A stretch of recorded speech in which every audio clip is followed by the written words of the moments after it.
so excited to be here because I'm in this weird point right now where I just finished my film and it hasn't been released yet. So it feels like I've kind of finished something, but nobody knows it exists. And so that's a weird kind of middle ground to be in. I remember when we were in that situation on Tron, and it was just the Tron Uprising TV series. I don't know if anybody saw that, but I remember Charlie, the director, right before we released it, there was so much anticipation about, oh, this is going to be the next Ren and Stimpy, and all this kind of crazy talk, And but you don't know. You don't know until it's released how it's going to go down with people, and so that's kind of where I'm at right now. And so it's funny that I'd have to come all the way from Vancouver to Toronto and kind of screen my film for the first time. You guys are going to see this for the first time, if you want to see it. If you want to see it, then it's fun too. Because I got some other stuff I can show you, which has probably been on the internet and you've seen before. So it's up to you guys. But yeah, because I'm from Vancouver, but I'm totally not tapped into that town. I'm not tapped into the animation community there. I've never worked in Vancouver. I've got no friends there. I think my brother lives there. But to be honest, the fact that you guys have organized this talk today was reason enough for me to come out here. So, I just want to say thanks for being here.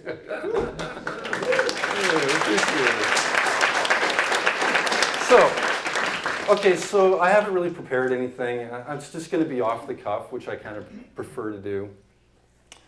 But,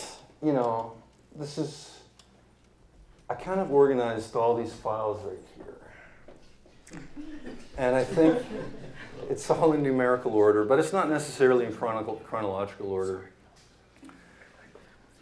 And I think, I've been around the block a couple of times. The animation block. And I graduated from Emily Carr in 1992. And then, I moved to San Francisco and I worked with Peter Chung on not the good Eon Flux, but the bad Eon Flux. Because I saw the shorts and I wanted to work on them, but I was involved in the half hours. And it's hard to keep the quality good when you're doing a whole lot of instead of doing 10 minutes of animation, they were doing 100 minutes or more. We were doing 200 minutes. So, I was a bit late for that party. And then, whatever, man. I was just fucking, in San Francisco. One thing went to the other. And then, the next big thing for me was, and this is really significant for me, is I got sent a VHS tape from London, from Passion Pictures. They sent me a VHS tape. And it was back in 1999 or something like that. And it had two things on it. It was Coldplay, Trouble. I don't know if you guys have seen Trouble, that music video. It's directed by Tim Hope. It's all sort of stop motion-y and stuff. We like that. But the second one was the Gorillaz Clint Eastwood video. And I remember looking at the way it was written on that VHS tape, and we were like, Gorillaz Clint Eastwood? What the fuck is this? Because, we didn't know. But we didn't know the impact that would have on all of us. Because, as I proceeded to put it into VHS player, and this is that really significant moment for me, is there's about half a dozen of us in that room. And we're all animators. And we watched, the music clip and the music video. And, 2D starts to sing and he's got bad teeth. And the lip sync is perfect. And we're like, oh, look at how cool that is, right? And then it ramps up to the next level. Do you guys know what I'm talking about? Yeah. It ramps up to the next level where the point where, the Gorillaz start dancing the Michael Jackson dance, and then Noodle does that kick, and then it ends. And I remember the reaction in the room was everybody stood up and went, again! You know, and I've never seen that before. Like, nobody did that when we saw Akira. Nobody did that. Nobody did that when we saw Ghost in the Shell, when we saw any fucking Disney movie. Nobody ever did that. But they did it for that Gorillaz Clint Eastwood video. And that was weird. Never seen that enthusiasm before. And so everybody in that room, they started telling their friends, and 6 people turned into 15 people. And it was, again, but with 15 people. And then it was 20 people. And we were watching it over and over again. And I thought, I was looking at that room and I was thinking, I want to do that. You know, I want to fucking do that, man. I want people to fucking look at my stuff and go, again! And so that's when I did that massive Swerve movie, this thing here. And it was the opposite. People looked at it and they went, not again! And so I'll just show like the first little bit of this thing. But I don't know if you guys have seen this. But, you know, this was the direct influence of that Clint Eastwood video. Because back in 2002, I had this crazy ass idea that I'd do a graphic novel every year, followed by a short animated film based on the graphic novel. So it went pretty good for 1 year, 2002. And then there's been a 13-year lag between movies. So I'm not going to show this whole thing, but you know, it is what it is. You know, back then we were going to clubs a lot, and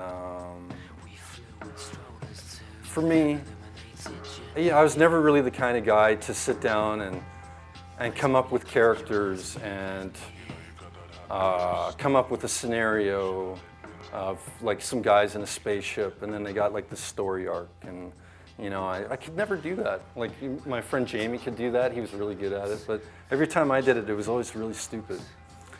And so the only thing I could really do was I could recall events that took place, and you know, that's why a lot of the stuff has this sort of first-person type look to it.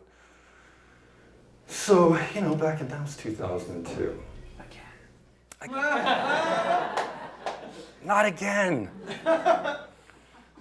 So I kind of segued from that Clint Eastwood, Gorillaz Clint Eastwood music video to that massive Swerve, just because that was a natural sort of segue there. I didn't want to gather together a bunch of stuff that you guys have seen on the internet.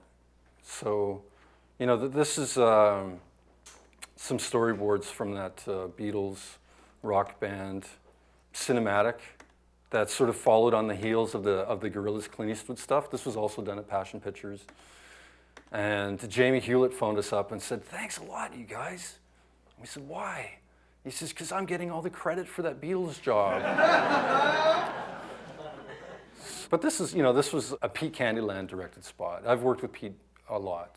I don't know if you know who Pete is, but he's the guy that directed Clint Eastwood, Gorillaz Clint Eastwood, and all the other music videos. And when they sent us that VHS to our place in San Francisco, I was on the next flight to London. Not the next flight, but you know what I mean, right? But as soon as I was able to sort of make it possible, I knocked on the Gorillaz door, and Pete opened the door. And I introduced myself. It was basically I cold called that meeting.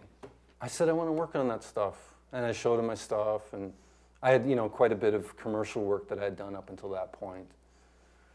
And I kind of horned my way into that stuff, and then I proceeded to have about a 7-year kind of relationship with Passion Pictures.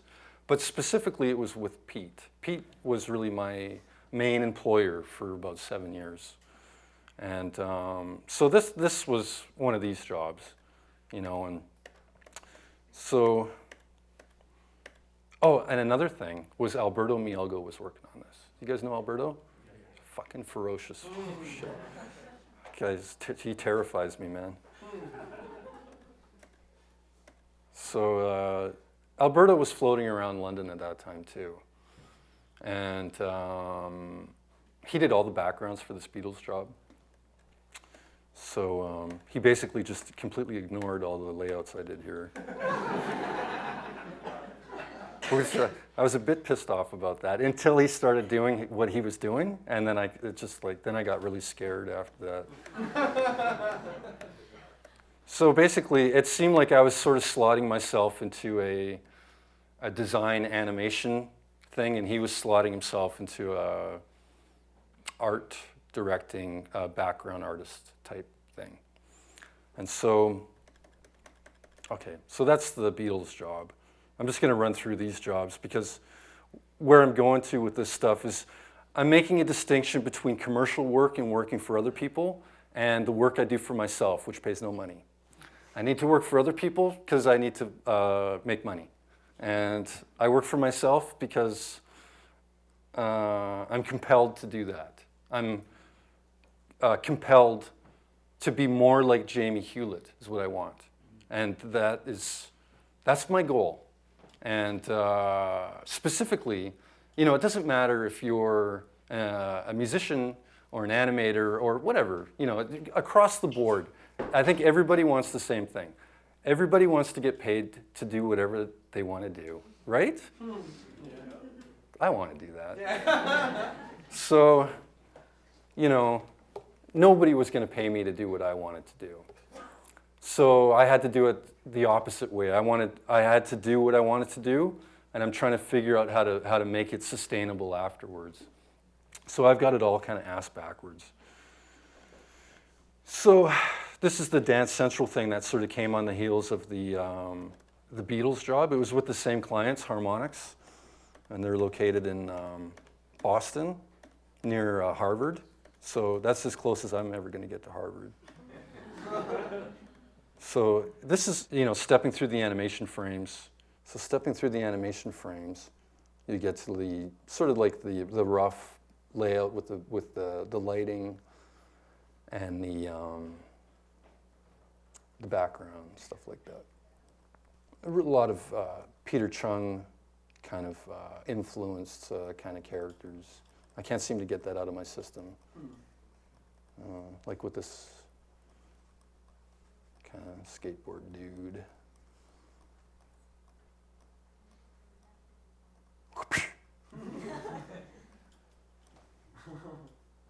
Yeah, dancing girls. This job was really about dancing girls.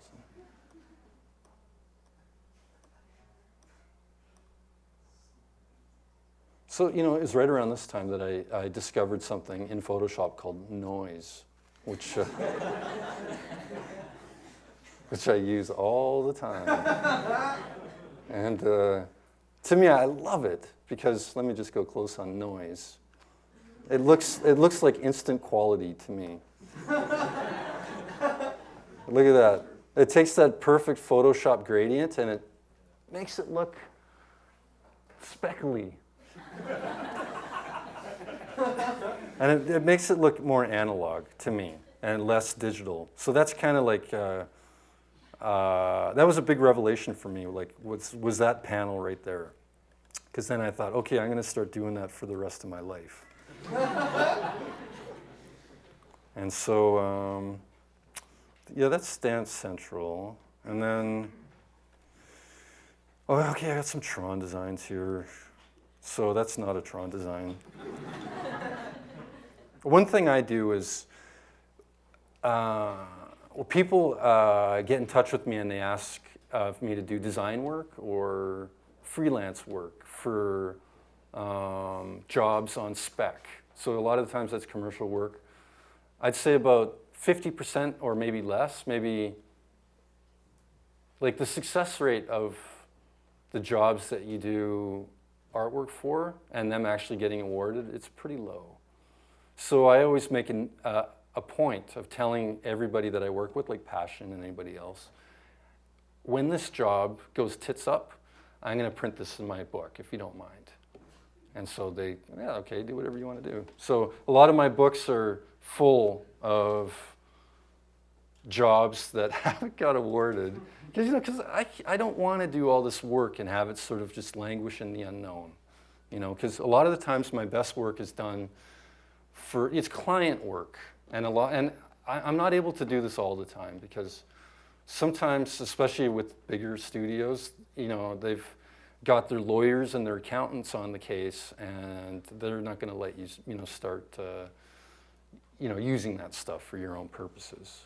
That was a drawing that I did for my book, and Titmouse, Chris Pronowski I met him at San Diego Comic-Con, and he says, "Do you want to do some designs of Motorcity?" I said, "Sure." It's true, I said, "Sure." It wasn't really my thing, doing the designs, but I didn't really have any designs that I could come up with. So I have these books that I self-publish, and there's a lot of stuff in there that I own. And occasionally when I'm hard up for a design or an idea, I'll dip into my own stuff, which is about 80% baked, and I'll finish cooking it. And it sort of gets you in the pocket real quick. So that's the independent books, as much as they don't really pay you money so much, they have got different purposes. So, so this was a good example of one of the designs for my book that I just said, "Oh, how about this?" And Chris went, "Yeah, sure, let's use it for one of the characters." So, and in a way I was like, shit, I like that design. Now I don't own it anymore. So these are some incidentals from Tron. This is sort of what I would sort of give to the overseas studio, Polygon. Would be a pretty fleshed out rotation. This one looked like Rihanna by accident. So, but I've got this sort of elaborate way of kind of doing head rotations. I'm not sure where the drawing comes from. Sometimes it's a frontal drawing, like this one right here. But more often than not, it's a 3/4 drawing. And I never redraw stuff. I'll take this drawing and I'll cut it right down the middle. I'll select this sort of thing right down the middle, and then I'll do all this elaborate warping, and I'll do all this sort of copying and pasting to get to that sort of those profiles and stuff, because I'll do anything before I do a new drawing.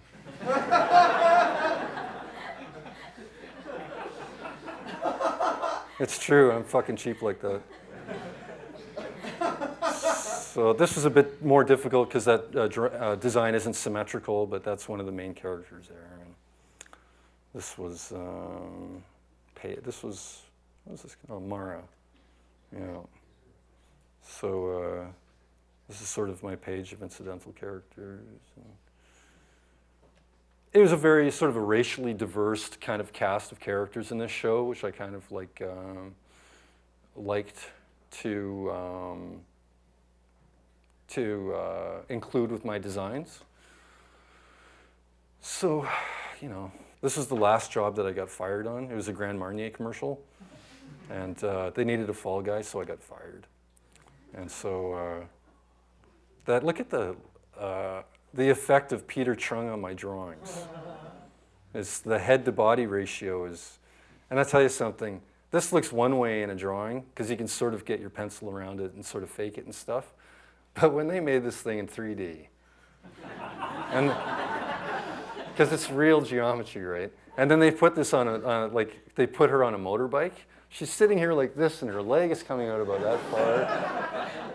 And I thought, okay, I'm gonna sort of go too far in the design direction, because I know that all the corporate structure of Disney is going to make us come back a few steps. Well, to my shock, they didn't come back at all. And so there was no attempt at normalizing these characters at all. So we just kind of ended, and I looked at Charlie and I just went, "This is looking weird, man." And he goes, "I know, isn't it great?" And I said, "I don't know, it could be weird bad. I'm not sure how it's going to go." So That's Olivia Wilde, and none of us met Olivia Wilde. But Elijah Wood was in the studio quite a bit. So there's and I did this movie poster here. It was Charlie Bean was the director on Tron. He says, I really want to do this kind of super stylized, kind of graphic Tron poster, which is a throwback to the 60s. And I went, oh, cool. And then he gave me all this reference and stuff. And so I kind of borrowed some of Alberto's backgrounds, and I kind of cobbled this thing together. And I liked it. I thought, oh, that looks pretty cool. You know, it's cool that he's looking sort of away from the camera. And that's his best angle. You know, he's got his hair, though, which is the way I like it right there. It's because sometimes his hair looked kind of funky when he was looking straight at you. And, you know, the marketing team over at Disney, they were like, no. Our research has shown that kids respond more to characters that are looking directly at the camera. And so they kind of threw this movie poster away, and they came up with their own fucking stupid one. So. We're going to edit that out later, right? Who does that guy look like? Yeah. I didn't think anybody would figure that one out, but I guess it's not really a secret, is it? That's one of the sirens, and you know, every time I was working, like Charlie would say, okay, this new script has got X number of new designs in it. And my first question to him would be, okay, well, who do you want them to look like? You know, is there an actor that I can look at for reference? So that's the first place to start. So he'd go, yeah, you know, maybe that guy from Fargo, like that guy that was putting Steve Buscemi in the wood chipper. So I don't know what the guy's name is, but that always makes life a lot easier when, you know, somebody can put you right in the pocket, so you're not, you know, reaching around for stuff. And Jeff Bridges is probably the toughest person to draw, and yeah, Di Antwood. Okay, so, you know, those are Tron designs. So, but what I realized was Clint Eastwood. I'm going to come back to that here. I was looking the other day. On YouTube, it has 900 million views? And Tron, virtually nobody has ever seen it. And we spent about, Disney spent about $20 million on that production, which is a lot for an animated, you know, series. And I don't even know what the budget for Clint Eastwood was, but it was probably around $300,000, something like that. Don't quote me, I don't know, but that's just a guess. And it occurred to me that it might be possible to make a bigger impact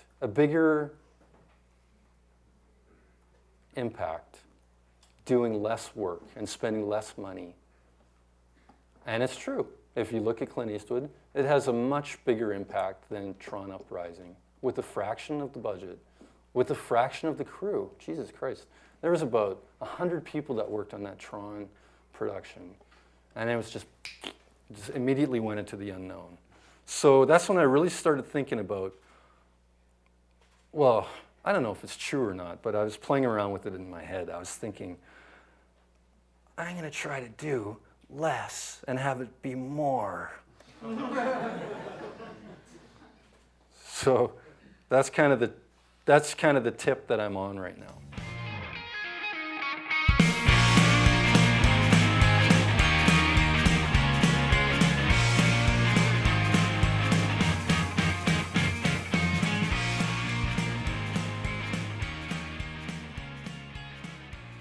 So I'm making a distinction between, you know, the work I do for other people and the work I do for myself.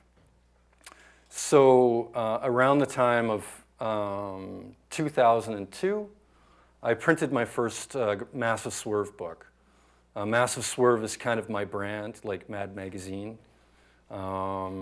is a brand. So everything, all my stories, all my designs, everything falls underneath the Massive Swerve umbrella. I was pretty much thinking like I wanted to